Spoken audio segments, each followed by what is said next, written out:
we're here to discuss mentorship, right? What is the role or the power, most importantly, of mentorship in that space around STEM and vocational education? So we have a beautiful panel here. We have Janine, we have David, we have Ian and Shana, and I'm going to get them to introduce themselves. But what I'm going to ask them to do to kick off, and Janine, I am going to start with you, is, yeah, I thought you'd appreciate that, is to explain what is mentorship. So in your context, your experience, just to give us an understanding in 1-2 minutes, what is your experience of mentorship? What does that word mean? And the reason I'm asking, just to give the panel a time to absorb that question, because they don't have the questions in advance, everybody, is the words are the power. So in education, we have next to no time to do what we need to do, but absolute passion and commitment to make that change. So for us to be able to bring that together, we've got to have a common language and a common understanding. So I'm going to let Janine kick off. Everyone in the room, if you do have questions, jot them down, because I would like to gather some questions from you as we go. Janine.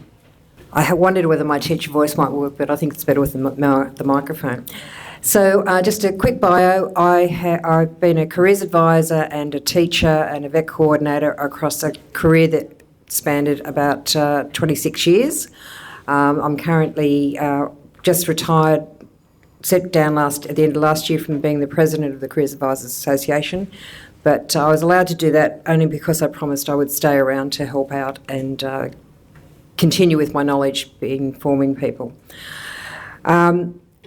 So to me, mentorship is a word that has so many different aspects to it.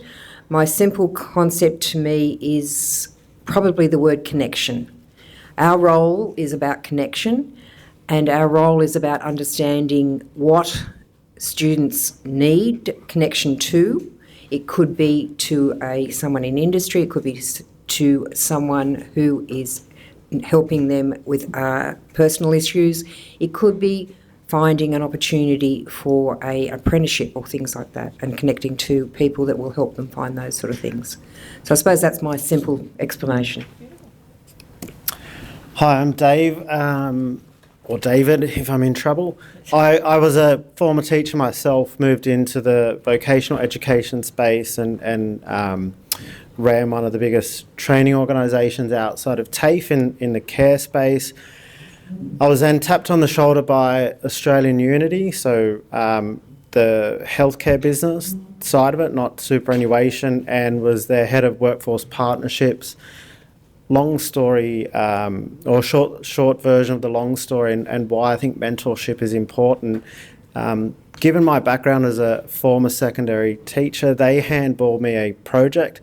How do we turn around a 98% churn rate of our workforce aged under 21? 98% of everyone aged under 21 in Australian Unity Home Health would leave the organisation within a 3-month period. So that was a little side project that I worked on. And the way we overcame that, we managed to flip that to be a 65% retention rate, which is in line with industry average for care workers. We did that through mentorship. We initially coached the leadership team, so our operational leaders were actually first coached.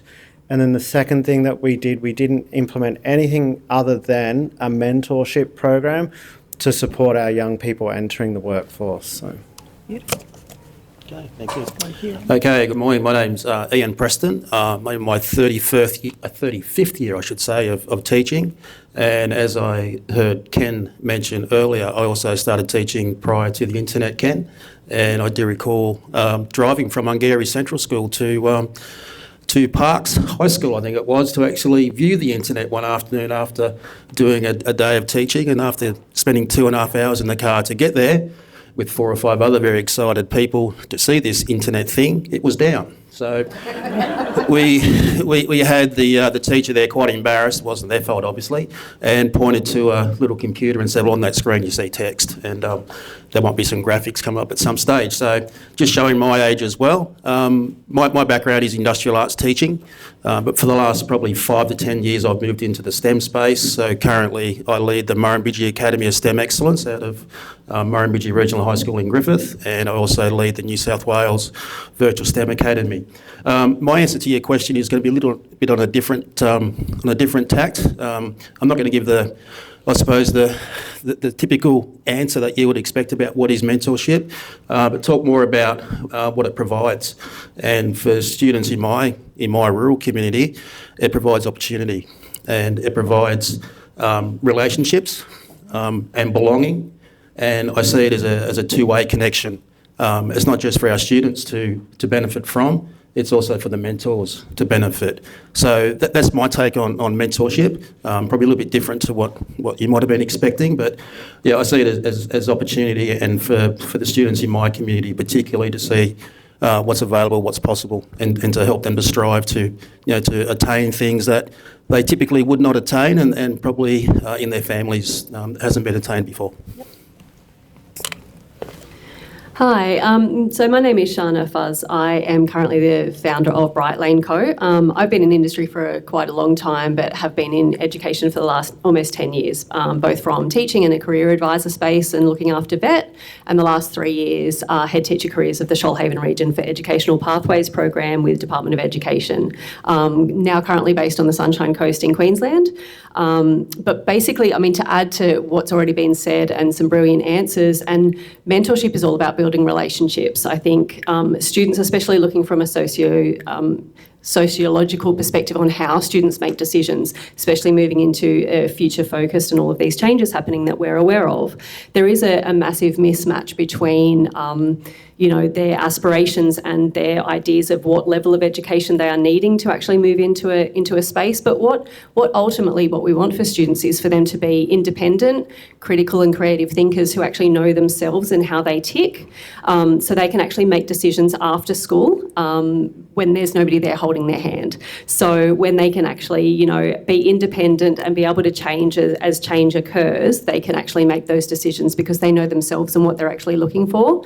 And also looking at the generational characteristics of what we've got at the moment, your Gen Alphas are one of the first ones who are looking for purpose in their sense of their careers. They're actually looking for, they're happy to be working over a few jobs because they're looking for that sense of purpose and what makes them tick. And it's all about building relationships to help them get there. Mentorship is that piece of how we are taking someone from where they are, forming a relationship with them and connecting them with opportunities. Is that fair for everybody? The biggest difference, and what I would urge you to think about, is mentorship is not coaching. They're two different things. Coaching, I hold my hand. I guarantee every one of you is sitting there thinking, I can think of 100 kids I need to help and I can't hold all their hands. So to this piece, the power of mentorship potentially is the how do we do more with less, yeah?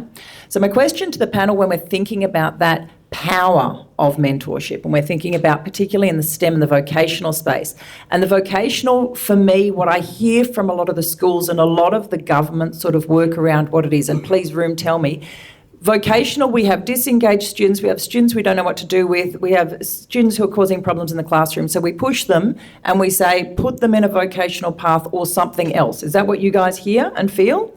Yeah? Not always, but sometimes. We need to change that language, right? So the mentorship is about saying, okay, where? So the question I have for you guys in the panel, actually I'm going to kick over here and I'm going to start with you, Ian, is thinking about that idea of mentorship and when it has been successful for you, why? Why were you mentoring that student? And maybe share an example. Personally? Yeah. Yeah. I think in the school situation, I have a very strong belief that kids really don't care what you know until they know you care. Mm-hmm. And that comes down to mentorship and all those things as well. So in my personal experience, any student's not going to benefit or gain great insights from me until they know that I care about them. So I think that's got to be the crux of what we do as teachers. And it also applies when you have mentors coming in from industry to work with your students. That same concept still needs to apply. So over 35 years, I've got numerous stories I could tell about students that I've mentored from a whole range of different backgrounds.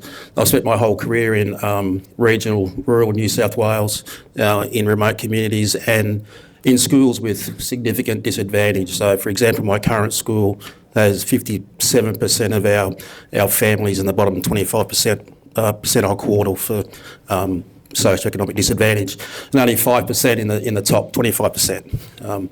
We have 19% Indigenous, and we have, I think it's 35% NESB.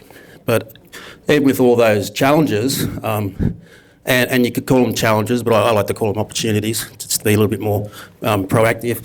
We do amazing things. So mentorship, I'll probably get away from the question a little bit, but to be truly beneficial to a student or to anyone that you're mentoring, they need to know that you have an interest in them, that you care about them. I hope that's answered the question. So it's building the trust. Yeah, building the trust in a relationship. David, what's your thoughts? Yeah, so I've actually designed a program very much for that. So currently working at Fairfield Patrician Brothers and Westfields Sports High. And the question I posed, not to the students, but to the actual school administrators, is we've got 3 very clear swim lanes at school. You've got your kids who are active resistors. That's a nice way of saying the naughty kids. So they're active disruptors. Then you've got your great kids who are, regardless of the situation, they are going to achieve. And then you've got your 80% who sit in the middle. And we show them almost no love outside of saying, great job. And I haven't written merit awards for a while, so I better write a few down. And then you've got your passive resistors who sit in there. And they're just kids who go under the radar and they're not giving 100%. So I'm doing some work with them, and the question that I have for them sits very much around goals and goal orientation, reverse engineering. So the work I did at Australian Unity was very much around trying to find intrinsic motivators. And then we often look at things like the HSC is the goal, but the HSC is actually not the goal. The HSC is the vehicle which gets you to where you want to be. So when we look at short, medium and long-term goals, we can then put structures in place to help that.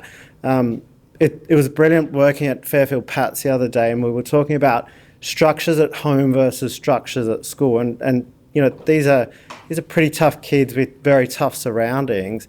And we were talking about the structures that they hate at school. And I said, cool, let's talk about the structures you don't have at home and what that looks like. And then they had this aha moment. It's like, oh, actually, I thrive under structure. What can I do to get, how can I do that in the home? So then what I also do is, again, we're talking about mentorship. I learnt this with my own kids. So I got divorced, and my kids spend the majority of time with their mum. And then when my kids started their HSC, I just assumed planning your afternoon and planning your week into small segments was something that a non-teacher would understand, like reverse engineering and creating a benchmark and going, hey, you're going to get 80, but your university mark's 85, is actually something that was just assumed knowledge because I have a teaching background. So the extension needs to go beyond the kid as well. So how do you actually shut the gap between what's happening at home or close the gap between what's happening at home? And then when we talk about disadvantaged people, disadvantage often comes from a lack of access to education and those formal structures. So when we do mentor our kids who come from really diverse, disadvantaged backgrounds, is how do we actually try and engage mum and dad in that process as well? That has been the biggest challenge that I have faced, sitting down with a parent, sitting down with a teacher, and sometimes saying, you're actually not the solution, you are part of the problem. And when we talk about unlearning, we set the culture of the school. We set the culture of the class. We tell the kids what they can and can't think. So, that's my thoughts. Shana and Janine, I'm going to change it slightly for you guys. My question would be, what is it that we're mentoring on? So what are the skills, not that the mentor's bringing, we'll talk about that in a minute, but what are the skills or what are the areas that you have facilitated that mentorship for? Who wants to kick us off, Janine or Shana? No, Janine. Okay, so I think what's already been said is super important. I think in a school system, we tend to train students that life is an exam. It's not an exam, it's more of an ultra marathon. That the end of year 12 is not the end of their learning, it is the start. So life is actually the start of their learning, of that lifelong learning. We talk the talk a lot, but putting it in action is really important. So the mentorship and how that happens, it's a variety of things. We've talked about sort of the lower economic or disadvantaged students, but it also happens for those higher academic students, and I'm using higher academic in quotation marks, but a lot of schools are more of they'll be fine, and this is from a career advisor perspective, they'll be fine, they're high academic, they'll sort it out, there's somebody for that. That's a thing that happens after school. Whereas it's not. I've counselled 5 students in the last couple of weeks, and 5 out of 5 students have all wanted to go into law after school. Spoiler alert, none of them actually are interested in law. It's the fallback of what they think they should do based on their exam results at school or what they've been told. So it's not only about mentoring the students to actually develop their sense of self and identity and those own intrinsic sort of benefits to what they're looking for and what makes them tick, but it's also mentoring the staff that you've got at the school so they know what you know. In career advising, and in this mentorship area where we're the experts in those fields, but and we forget that not everybody comes on that same journey with us and they don't sort of understand those sort of either, the decisions and how students make those decisions. So it's really, really important to take the rest of the exec team with conflicting priorities on the ride with you. And it's changing that language and that narrative as well. So we have a lot of discussions and principals, and executive teams might not be, willing to facilitate changes that you're trying to make. And a lot of the time that comes down to the language that is used. So unless we're talking in results, increased attendance, increased academics, things like that, if they're looking at it from a careers pathway sort of thing, they don't see the value as such. We have to reframe what that means and how we're actually including students and teachers in that ride, because it's about changing that narrative to talk in their language, because educators aren't industry and industry is not educators, so often they don't actually have that same communication and they're talking in a completely different space. Janine? So just having a think about this perspective, following on from what Shannon said, my sort of adding to that is the fact that it's not just mentoring the students. As you said, it's mentoring the school and the parents as well. Some of the sort of messages and in education that I've done over my time is to point out to principals that, well, we actually make your school look really good because we are helping the students and we are working with the students to make sure they are finding subjects that they can connect with and they do well at. And I've anecdotally seen the results of schools going from poorer results and sort of not real happy with it to quite strong results because students are able to pick or identify subjects that they relate to. And that's an important process in a school of sort of the more the students are engaged in their learning, there's more success you're going to get. It doesn't mean you're necessarily going to get all band sixes and all that sort of, that's a whole different subject I can go on about another time, but communicating with the school as well as the students and the parents is what is going to mean that the students come out with a better result. So it's, as we sort of said, it's not just working directly with the students, it's also working in the environment that you have in your school and with the parents as much as the staff. So the challenge of the not having the clarity and the hope of this is where I can go to. The media is telling me that I'm not actually going to know what that job is. The media is telling me the job I'm interested in doesn't exist later. All of that creates an anxiety. The evidence is showing us that our young people are at a more anxious point than ever before, as is our society, right? So if we're starting with anxious people and we're feeding that anxiety, that giving the opportunities is a critical one. Going back to what you said, Ian, the other skills that we're building is the relationship, which is the communication and social skills. I don't know if you guys have noticed it, but young people's social skills are really lacking. like really lacking. So I'm working with people through school and after. Going back to your point, I've got a guy at the moment who's just graduated from Sydney for space engineering. Of course, he got the marks. What does he want to do? Make podcasts. What a waste of 4 years, right? So it's those sorts of pieces. So that having that awareness, but the social skills to understand how I engage and communicate, that's where the mentorship comes in. Okay, so going back to data, if we're looking at the report that Dr. Glover had said before, in that OECD report from this year, 75% of students leaving school don't actually feel prepared at all to enter the workforce in any way, shape or form. And that's a huge sort of cohort. But we've got to remember as well that students are not choosing what they want to do for the rest of their life. They're choosing what they want to do first. So it's that first step, and these are all building blocks. If we're looking at different examples, you've got a lot in New South Wales. You do have a lot of support systems. You've got REAP officers. If you're in EPP school, you've got your EPP head teacher. There's a lot of different resources out there that you can try and get their support. If we're looking at internal, though, obviously it takes a lot of time. So if we're looking at different examples, I'll because we're at a STEM event, I'll talk about one different example that I did a couple of years ago. So it was actually working with a faculty that had a really low physics cohort moving into year 11. They had a lot of students, year 9 and 10, in science was getting lower. They didn't really want to choose physics for year 11. And we did have, it was in Nowra, so we did have Sikorsky in a big, massive defence. So there was no reason for that to be happening.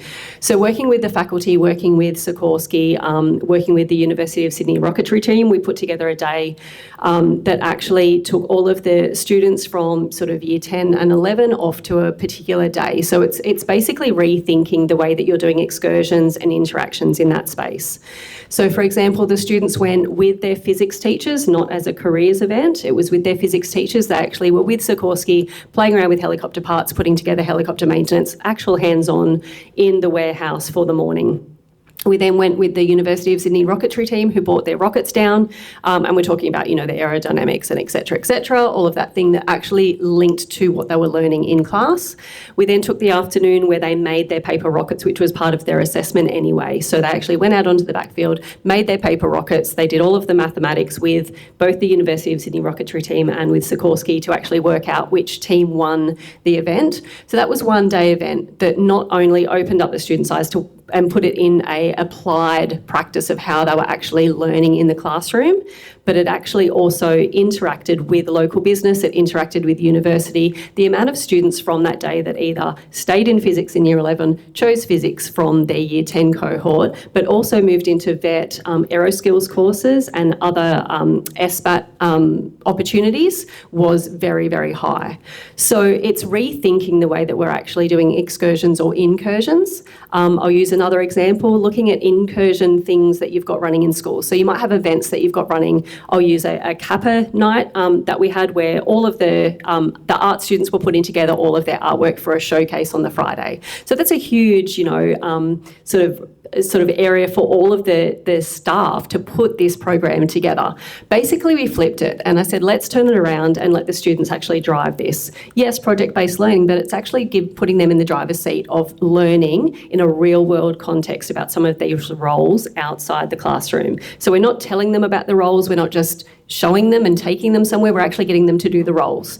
So not only did the students have to design and make their artwork for presentation, but we divided up and they put their hands up to be, CEOs, business managers, running the catering for the night, doing the advertising, doing the journalism, all of those different roles, being the art curators and putting the artwork actually up in the hall.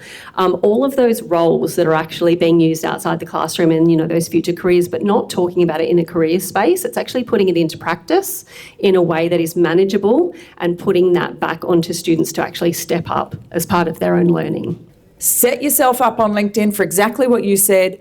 Ask. You do not get what you don't ask. That was such a great comment. You do not get what you don't ask for. Put it out on LinkedIn, then people can help you. So I facilitate quite a lot of mentorship for refugees for Bankstown Senior College, for example. And I put it out there, and the amount of people who come in and they say, I would so happily give that day of my time to mentor these people who are going through their first interview process. So set the structures there. The other one is look for the opportunities. So actually look at something where you go, this is a repeated situation. Either it's a particular job that you have a lot of kids asking you about, or it's a particular skill that you see. You might see super creative skills in a lot of your students, but it's not channeling into the curriculum, and you're going, but how can I use that differently? That's where the forensics comes in. That's where design comes in. That's where all those other pieces can come through. So look for the opportunity and what's the gap that is not being met in the school, and then find someone who can help you.